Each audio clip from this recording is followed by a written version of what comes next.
ये कहते थे कि नहीं इसमें दिक्कत है और इसमें ये दिक्कत है।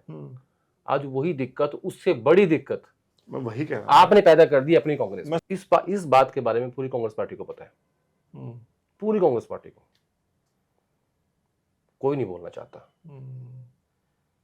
हर आदमी आंखों देखा जहर पी रहा है। तो मुझे समझ में आया कि 10 दिन पहले जहां कांग्रेस पार्टी खड़ी हुई थी वहां से वो नीचे आ गई है और बीजेपी वहां से ऊपर चली गई है। केजरीवाल ना बहुत शाणे पॉलिटिशियन है,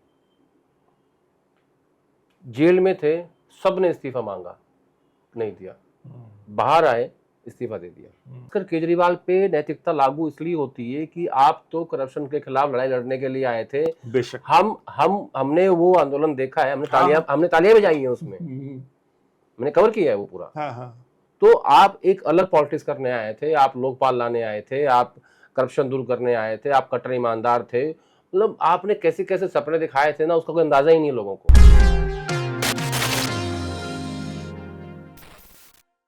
नमस्कार, मेरा नाम है विकास कुमार और आप देख रहे हैं हमारा आपका हम सबका पसंदीदा शो ऑफ कैमरा।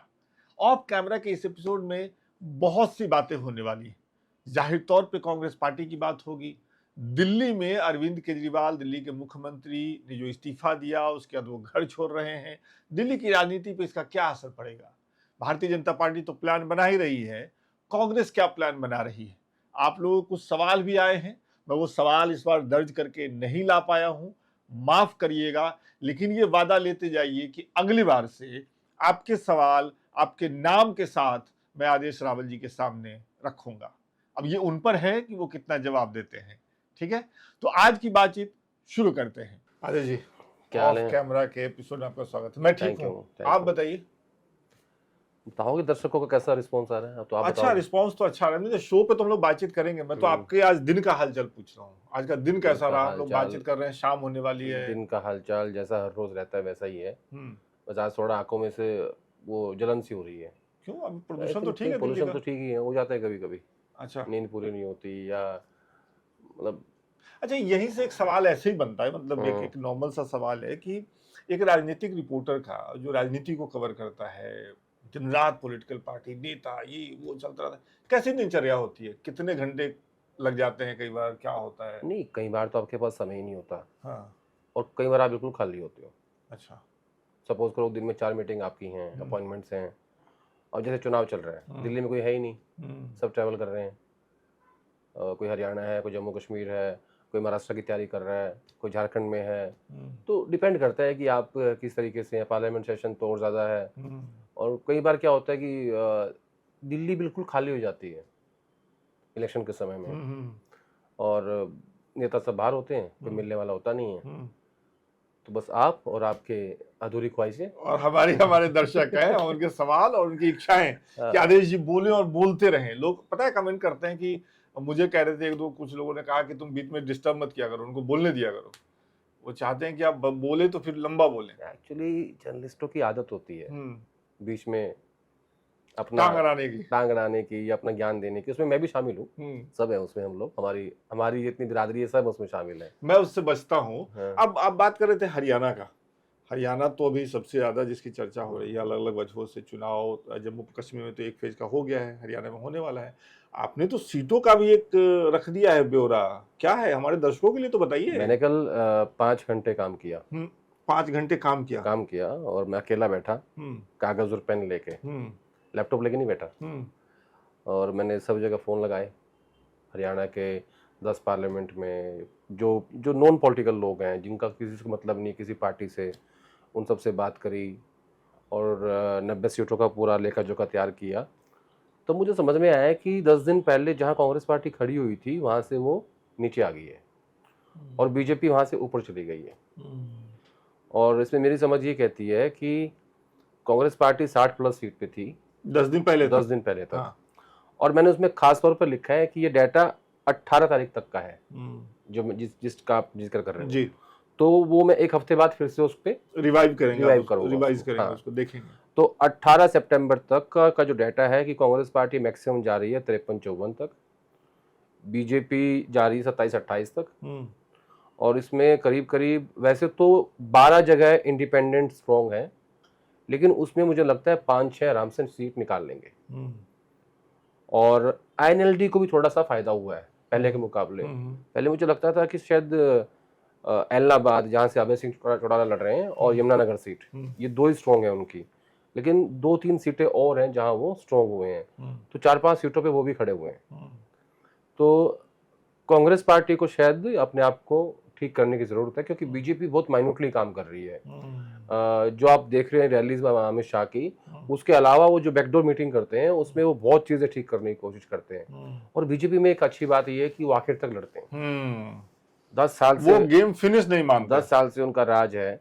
आज उन्होंने मैनिफेस्टो लॉन्च किया है और उस गारंटी कार्ड के ऊपर सिर्फ प्रधानमंत्री मोदी की फोटो और नैब सिंह सैनी की फोटो है। खट्टर साहब गायब है, जबकि 9.5 साल मुख्यमंत्री खट्टर साहब रहे। यानी इस बात को बीजेपी समझती है कि मनोहर लाल के खिलाफ एंटी इनकम्बेंसी थी, इसलिए उनको हटाया था और इसलिए नैब सिंह सैनी को बनाया था। और आज उन्होंने उनके चेहरे को ही गायब कर दिया। नया ओबीसी चेहरा नैब सिंह सैनी, और पीएम तो खुद कहते हैं कि मैं ओबीसी हूँ, क्योंकि इधर राहुल गांधी जो कर रहे हैं इस वक्त SC ST और ओबीसी की पॉलिटिक्स वो कर रहे हैं, और उधर उनका ओबीसी मुख्यमंत्री है। कांग्रेस पार्टी के 2 मुख्यमंत्री ओबीसी थे, अशोक गहलोत और भूपेश बघेल, अब तो नहीं है। ठीक है, अब आपके पास एक ठाकुर मुख्यमंत्री हिमाचल प्रदेश के और 2 साउथ से हैं। साउथ में कोई इनका मतलब ज्यादा है नहीं, ठाकुर का या ओबीसी का, वो एक अलग तरह की राजनीति वहां पे होती है। तो बेसिकली एक रणनीति के तहत बीजेपी काम कर रही है, जहां मुझे लगता है कांग्रेस पार्टी को अपने आप को आने वाले इन 10 दिनों के अंदर अपनी स्ट्रैटेजी चेंज करनी पड़ेगी। आपको लगता है कि कांग्रेस पार्टी अति आत्मविश्वास का शिकार हो रही है हरियाणा में?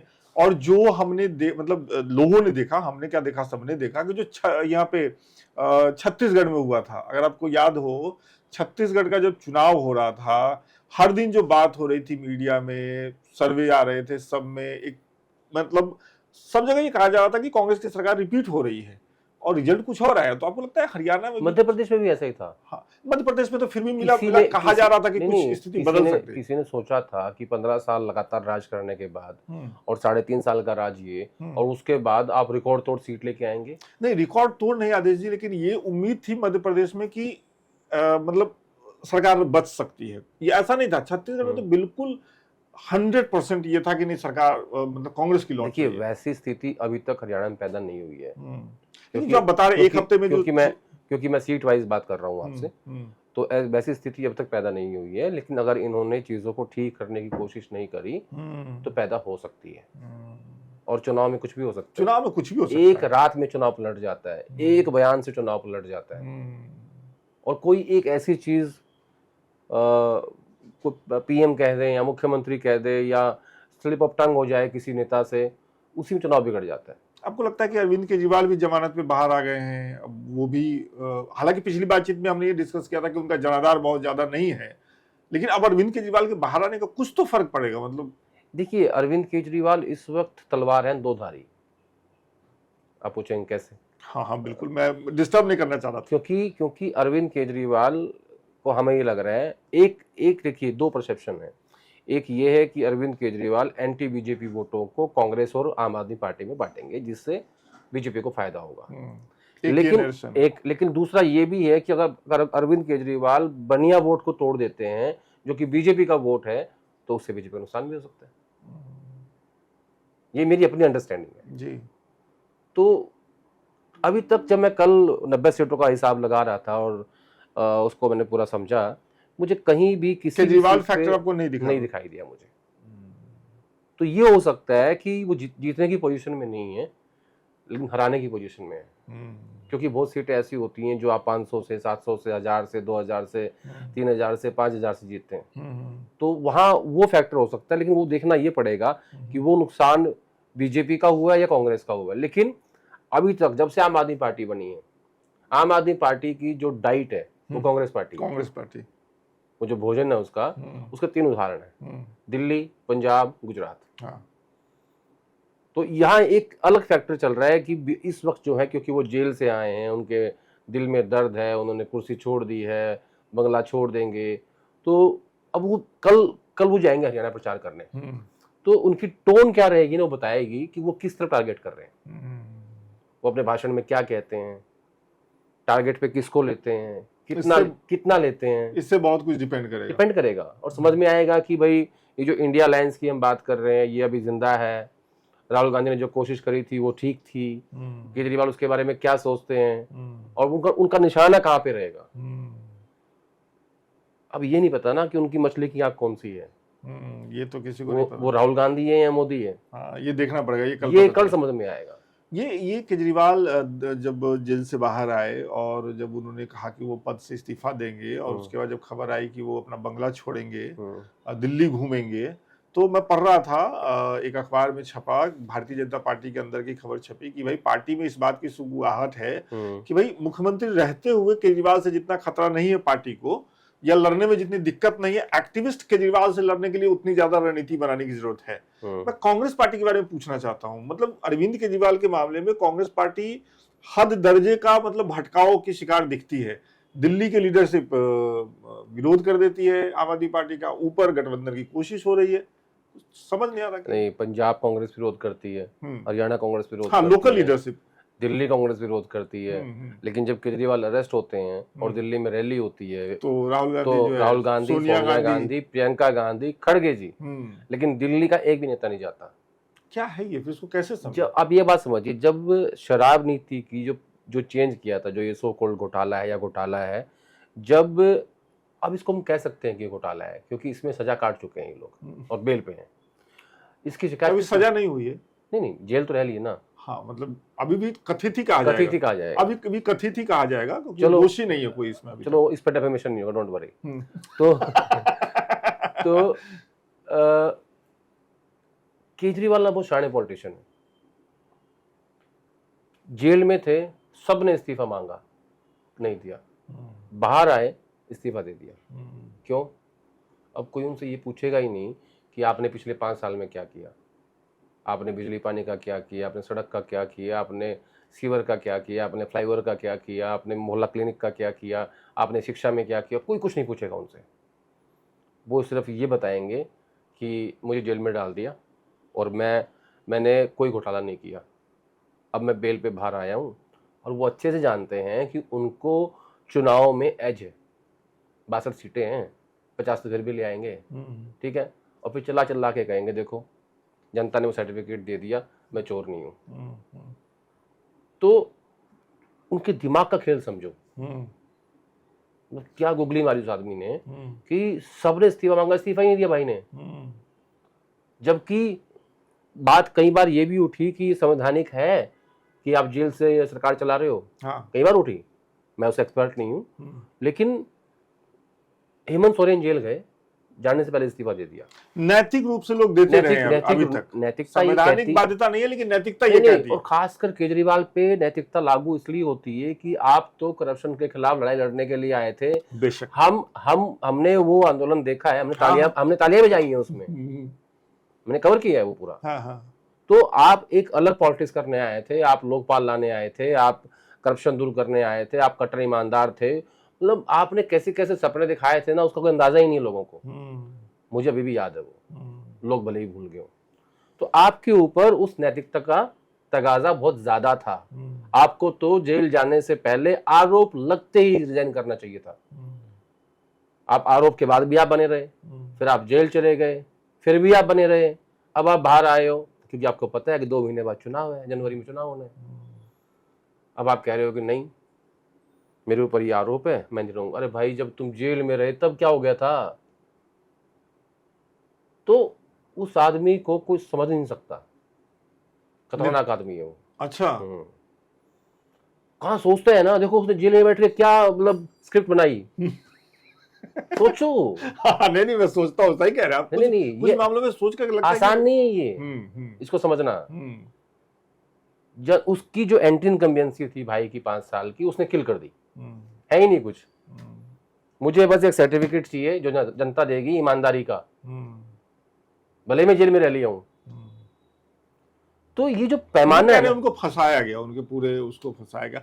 जो केजरीवाल का पक्ष में वो कह रहे हैं, नहीं, हमें क्या फर्क पड़ता है? हाँ हाँ, हम तो चर्चा कर रहे हैं। बिल्कुल बिल्कुल, मैं ये कह रहा हूँ बिल्कुल। कि आपने कितनों को फंसाया, लंबी फहरिस्त है। विजय नायर, मनीष सिसोदिया, संजय सिंह, केजरीवाल, सत्येंद्र जैन। सत्येंद्र जैन का केस अलग है, वो मामला मनी लॉन्ड्रिंग का है, हाँ, वो शराब घोटाले का नहीं है। तो कितने लोगों को फंसाया? ठीक है, ईडी के पास पैसे का वो नहीं है, हाँ, चेन नहीं बन पा चेन रहा कि नहीं कहाँ बन पा खर्च रही या हुआ, जो कैसे भी है। हुआ, जो हाँ, भी है सबूत हाँ। नहीं।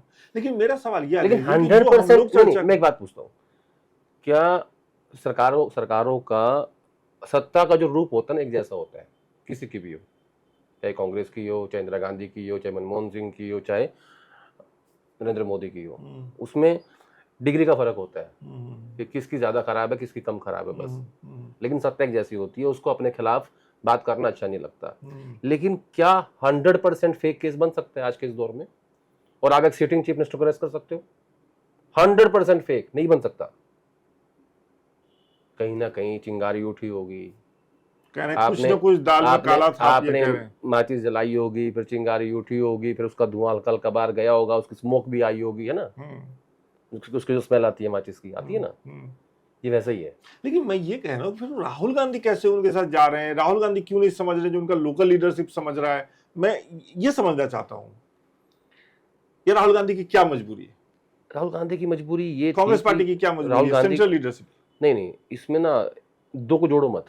अच्छा चलिए, राहुल गांधी की बात करनी चाहिए। क्यों करनी चाहिए? क्योंकि कांग्रेस पार्टी का बहुत बड़ा तबका इस बात के खिलाफ है। अच्छा, राहुल गांधी की सेंट्रल लीडरशिप में भी।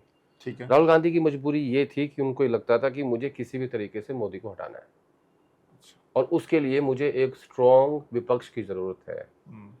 और उस स्ट्रॉन्ग विपक्ष में ममता बनर्जी और शरद पवार पे ट्रस्ट करना आसान नहीं था। और उस वक्त नीतीश कुमार भी, जो बाद में छोड़ के चले गए, और केजरीवाल, ये चार इसमें जो लोग थे, इनके ऊपर पूरा ट्रस्ट नहीं था इनको, सब लोगों को। तो राहुल गांधी की कोशिश ये थी कि मैं कुछ भी करके इन सबको इकट्ठा करके, ये कुनबा जोड़ के। और फिर क्या हुआ कि राहुल गांधी के ऊपर भी ईडी की पूछताछ हुई 50 घंटे की, हेराल्ड केस में, सोनिया गांधी से भी हुई। तो फिर एक सेंटीमेंट डेवलप हो गया कि ये सब विपक्ष के नेताओं के साथ ही हो रहा है ईडी का इस्तेमाल, जिसका बहुत बड़ा नुकसान बीजेपी को महाराष्ट्र में हुआ ईडी की कार्रवाई का। क्यों? जिस नेता के खिलाफ ईडी की कार्रवाई होती है, वो नेक्स्ट डे भाजपा ज्वाइन कर लेता है। तो वो पब्लिक में जब ये बातचीत होनी शुरू हुई कि भाई ये तो एक रूटीन हो गया है, उसका बीजेपी को नुकसान हो गया। तो राहुल गांधी की मजबूरी ये थी कि वो उनके सामने टारगेट में नरेंद्र मोदी थे और कोई नहीं था, इसलिए उनको जोड़ना पड़ा। आपने एक चीज नोट नहीं करी, जब अरविंद केजरीवाल बेल पे बाहर आए चुनाव के बीच में, याद है? अंतरिम बेल पे बाहर आए थे। कांग्रेस लीडरशिप की तरफ से मल्लिकार्जुन खड़गे, राहुल गांधी की या अरविंद की कोई ज्वाइंट रैली नहीं हुई। नहीं हुई, सही बात है। उनके कैंडिडेट कन्हैया कुमार उनके साथ घूमे। हाँ, कैंडिडेट घूमे, लीडरशिप नहीं आई। क्यों बताइए? इसी में आपके सवाल का जवाब है। क्या? जो आप मुझसे पूछ रहे थे कि राहुल गांधी ने क्या किया, क्योंकि जब वो जेल चले गए ना, तब इनको लगा कि हाँ नहीं, ये ज्यादा है। जेल के बाद जो जंतर मंतर में रैली हुई, उसमें तो सोनिया गांधी, राहुल गांधी, प्रियंका जंतर मंतर पे नहीं हुई थी, रामलीला मैदान में सब थे उसमें। तो नहीं, वो जेल जाने के बाद की बात है। लेकिन जब उसके बाद वो जेल चले गए, और उसके बाद जब ये प्रेशर आया लीडरशिप के ऊपर कि भैया बेल पे बाहर आ रहे हैं, तो आप सजा याफ्ता आदमी से जो जेल से बाहर आ रहा है उसके साथ मंच शेयर नहीं कर सकते। तो वो जेल में थे, मंच पे उनकी पत्नी थी, इसलिए गांधी परिवार और कांग्रेस अध्यक्ष गए। दोनों में फर्क है। अगर उस मंच पे बेल के बाद ये रैली होती और केजरीवाल होते तो ये नहीं जाते। अब बोलते बोलते बोल गए कि सजा याफ्ता नहीं है अरविंद केजरीवाल, आरोपी है। नहीं, आज की दौर में बताना जरूरी है, हमारा डेफेमेशन मत करना भाई। चलो आगे बढ़ो।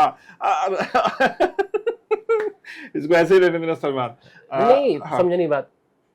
आदमी गलत बोल सकता है, और कोई भी इंसान माफी मांगने से छोटा नहीं होता। मैं तो आपके अंदाज पे मुझे हंसी आई, मैंने सलमान को कहा कि इसको कट मत कर। आजकल छोटी छोटी बातों पर डेफेमेशन हो जाते हैं। तुम लोग मुझसे पूछते हो ना कि आप ट्विटर पे नाम क्यों नहीं लिखते? इसलिए नहीं लिखता। अच्छा, अब मैं केस लड़ूंगा, जर्नलिज्म करूंगा। अरे डिफिनेशन से ज्यादा तो ये भी है कि ट्विटर पे वायरल हो गया तो पता चला वहां रील बना देंगे लोग कमेंट कर करके। उससे मैं पढ़ता ही नहीं। ये भी दिलचस्प है। अच्छा ये एक बात बताइए, आज हम्म। बहुत दिलचस्प बातचीत हो रही है, आखिर में मुझे ये बताइए, अब ये ट्वीट किया आपने सोनिया गांधी का कौन से जिक्र, वाला? बहुत हाँ सारे मैं बता रहा हूँ, हाँ। सोनिया गांधी का उसमें जिक्र है। सोनिया गांधी के समय जो कांग्रेस पार्टी के रणनीतिकार हुआ करते थे अहमद पटेल, उनका जिक्र है, और उससे ये है कि राहुल गांधी ये कह रहे हैं कि हम वो गलती नहीं करेंगे। प्रकाश डाले कवि थोड़ा इस पे विस्तार से। लंबी कहानी है, सुना दीजिए, समय है अपने पास। 17 साल पहले कहानी शुरू होती है। ठीक है। जब मैं जर्नलिज्म में आया था 2007 के आखिर में, मेरा जर्नलिज्म खत्म किया मैंने और मैंने ज्वाइन कर लिया। उन दिनों राहुल गांधी यूथ कांग्रेस के इंचार्ज थे। ठीक है। और सरकार कांग्रेस पार्टी की थी, सोनिया गांधी यूपी की chairperson, doctor Manmohan Singh prime minister, Ahmed Patel political secretary of Sonia Gandhi, most powerful man. लेकिन उसके साथ साथ अंबिका सोनी, जनार्दन द्विवेदी, गुलाम नबी आज़ाद, ऐसे ऐसे बहुत सारे सीनियर नेता थे जो इक्वली क्लोज थे सोनिया गांधी के, लेकिन उनसे थोड़े से ज़्यादा पावरफुल थे अहमद पटेल। लेकिन अहमद पटेल को बैलेंस करने के लिए ये सारे लोग, ये सब लोग थे, जहां आवश्यकता हो आप हल्का सा पुश करो और वो बैलेंस। अहमद पटेल में खास बात और थी, मेरी तो उनसे दोस्ती बाद में हुई जब सरकार चली गई 2016 और 17 में, 16 के एंड में, 17 की स्टार्टिंग में, तो सरकार चली गई थी कांग्रेस पार्टी की। देखो क्या होता है ना, जब आप जब मैं जर्नलिज्म में आया 2007 में, जब सत्ता किसी पार्टी की हो तो नहीं बात बन पाती, मुश्किल होता है, संबंध जो बनता है ना, संबंध बन पाता है विपक्ष में रह के। हाँ। ठीक है, तो उनमें खास बात थी, वो बहुत डरते थे कि लोग मेरे बारे में क्या कहेंगे। उनके अंदर एक सामाजिक डर था, मैंने वर्ड यूज किया, सामाजिक डर।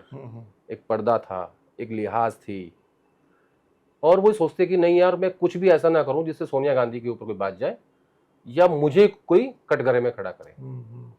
ठीक है, राहुल गांधी कहते थे कि राहुल गांधी ये बात बंद कमरों में कहते थे। वो कहते थे कि जो गलती मेरी मदर ने करी है, मेरी माँ ने करी है, मैं नहीं करूंगा।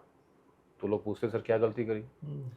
कि सारी पावर एक व्यक्ति के पास है, अहमद पटेल के पास। मैं डिसेंट्रलाइजेशन ऑफ पावर के फेवर में हूँ।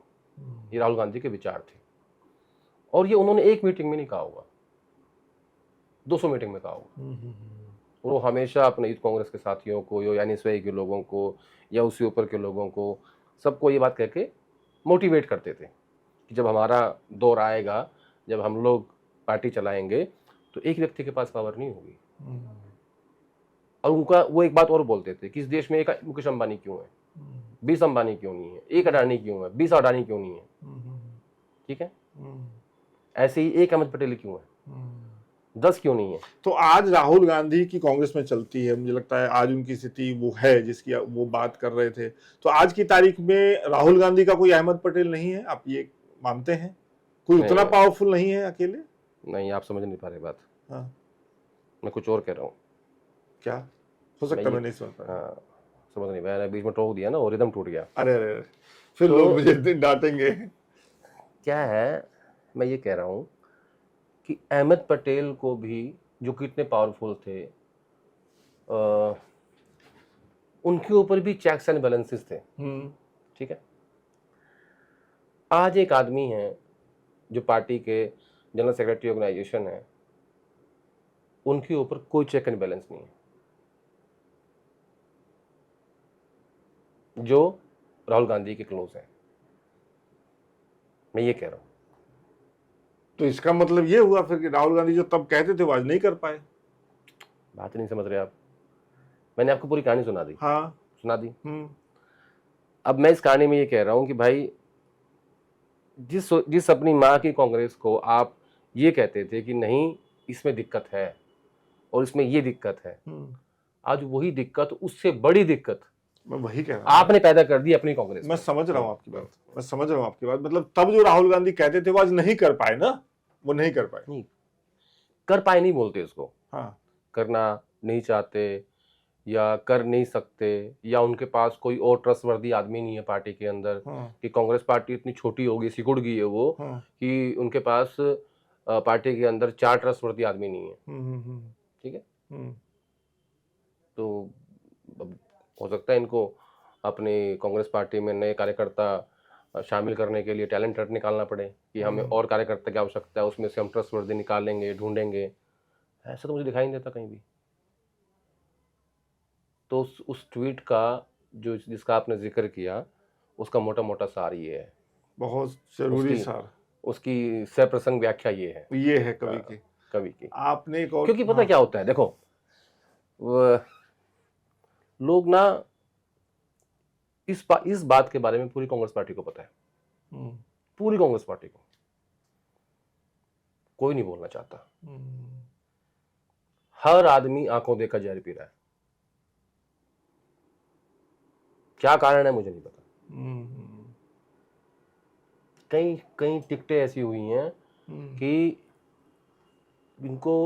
इनके बारे में पूरी पार्टी में बड़ी भयंकर चर्चा है। कई अपॉइंटमेंट्स ऐसी हुई हैं, कई ऐसे फैसले, इतने सारे फैसले ऐसे हैं कि जिसमें आपको दिख रहा है कि भाई कोई और है ही नहीं इस पार्टी में। ठीक है, तो इसलिए मुझे उस बात का जिक्र करना पड़ा। उसके जिक्र करने के लिए मुझे इतिहास में जाना पड़ा 17 साल पहले, और तब ये कहानी आगे बढ़ के यहाँ तक पहुंची। बहुत जरूरी कहानी है। और ये कहानी जब आप सुना रहे हैं तो मैं उन लोगों के बारे में सोच रहा था जो कमेंट करते हैं कई बार कि आदेश जी जब बोलते हैं तो ऐसा लगता है कि कांग्रेस के प्रवक्ता के तौर पे बोलते हैं। ये कहानी सुन करके आपको समझ में आ रहा होगा कि एक पार्टी को कवर करने वाला जर्नलिस्ट कैसा होना चाहिए। आप लोग कमेंट करके बताइएगा। आगे बढ़ते हैं। एक और ट्वीट आपने किया। पिछली बार हमने किस्सा सुना था, यूथ कांग्रेस का इंटरव्यू हो रहा था, आपने अभी कोको पाड़ी किस्सा और अभी आपने बताया कोको पाड़ी को कोई नहीं जानता था, उस बाद पूरा देश जान गया। तो लेकिन उनका तो लिस्ट से आपने नाम ही हटा दिया। मैंने क्यों हटाया? वो तो राहुल गांधी ने हटाया। अपना क्या है उसमें? जो आपने लिस्ट एक जारी की है, आज क्या हुआ? उसके बाद राहुल गांधी गए अमेरिका, अपने विदेशी दौरे पे गए थे, जहाँ काफी कंट्रोवर्सी भी हो गई थी। वहाँ पत्रकारों को पीट दिया, ऐसा चल रहा है कि पता नहीं सच्चाई क्या है, मुझे नहीं पता। अच्छा, कोई कह रहा है पीट दिया, कोई कह रहा है फोन छीन लिया, कोई कह रहा है कैमरा छीन लिया, तरह तरह की कहानियां हैं। हम तो थे नहीं, हमें नहीं पता। मैं उस पे बोलता हूँ जो मुझे पता है, ठीक है, नहीं तो मैं चुप हो जाता हूँ। ठीक है, ये और जिस देखो, हाँ, जिसको सब बातों का पता है वो ज्ञानी है। हाँ, मैं अज्ञानी हूँ, मुझे सब नहीं पता, और ना पता हो सकता। बहुत खूबसूरत बात है। तो यूथ कांग्रेस कोको पाड़ी का किस्सा आगे बढ़ाते हैं। तो उसके बाद फिर आज वापस 5 लोगों को बुलाया गया। फोन गए कि आपका अभी तक जो 2 इंटरव्यू हुए थे 15-15 लोगों के बैच के, वो ग्रुप्स में हुए थे। आज 5 लोग वापस बुलाए गए, जिसमें एक विधायक हैं विक्रांत भूरिया, आदिवासी हैं, मध्य प्रदेश से आते हैं, डॉक्टर भी हैं MBBS और प्रैक्टिसिंग डॉक्टर हैं, सर्जन है शायद। दूसरा है मध्य प्रदेश के कांग्रेस के अध्यक्ष मितेंद्र सिंह। तीसरा है उदय शिव, वो आते हैं जम्मू कश्मीर से। और चौथा है अजय चिकारा, वो दिल्ली से हैं। 4, एक नाम है शेष नारायण ओझा, ये उत्तर प्रदेश से आते हैं। 5 नाम है। अब जितनी मेरी समझ कहती है, जो Rahul Gandhi SC ST OBC की पॉलिटिक्स इस वक्त जो उनका जोर है जिसके ऊपर, इनमें एक जाट हैं, एक ब्राह्मण हैं, 2 ठाकुर हैं और एक ट्राइबल है। तो मुझे ट्राइबल बनता हुआ दिख रहा है।